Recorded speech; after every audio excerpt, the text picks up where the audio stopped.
होते म्हणजे मी पण एक सर्वसाधारण स्टुडंट राहिलेली आहे. मी काय माझ्या अकॅडमीमध्ये म्हणजे अकॅडमिक करिअरमध्ये मी काय खूप अशी ब्राईट स्टुडंट कधीच नव्हते. मी पण एक सर्वसाधारण स्टुडंट होती.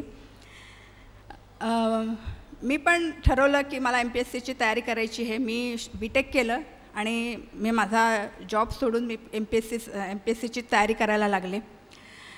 तेव्हा माझ्यासमोर पण बरेच ऑप्शन्स होते, बरेच क्लासेसचे ऑप्शन्स होते.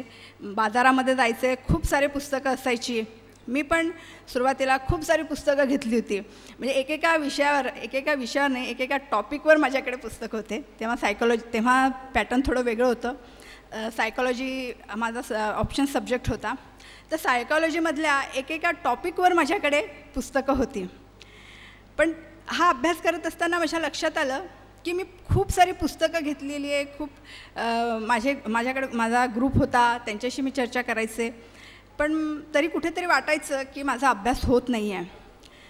आणि तेव्हा मला रुपेश, ते माझे तसे मित्रच आहेत, तर रुपेशने मला मदत केली.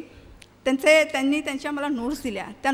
मग मी त्या नोट्स बघितल्यानंतर माझ्या लक्षात आलं की हे सगळी पुस्तकं एकीकडे ठेवायला हरकत नाही आणि त्या नोट्स मला वाचायला हरकत नाही. त्यामुळे मी त्या नोट्स वाचायला सुरुवात केली. त्याच्यामध्ये प्रत्येक गोष्ट कव्हर होत गेली. म्हणजे जी सगळी मार्केटमध्ये अवेलेबल पुस्तकं होती आणि एक्झामसाठी ज्या आवश्यक गोष्टी होत्या, म्हणजे जे कंटेंट होतं, जे असायला हवं होतं, ते सगळं त्या नोट्समध्ये कव्हर होत गेलं. त्यामुळे मी ती सगळी पुस्तकं बाजूला ठेवली आणि फक्त रुपेशने मला दिलेल्या नोट्स मी वाचल्या.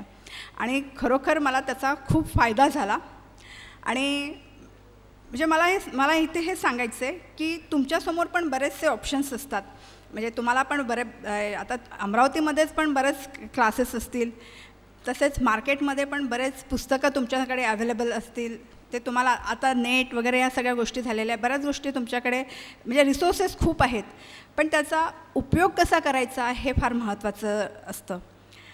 त्यामुळे एक चांगला मार्गदर्शक असणं फार आवश्यक आहे. रुपेश सर पण माझे एक मार्गदर्शकच होते असं म्हणायला हरकत नाही आहे.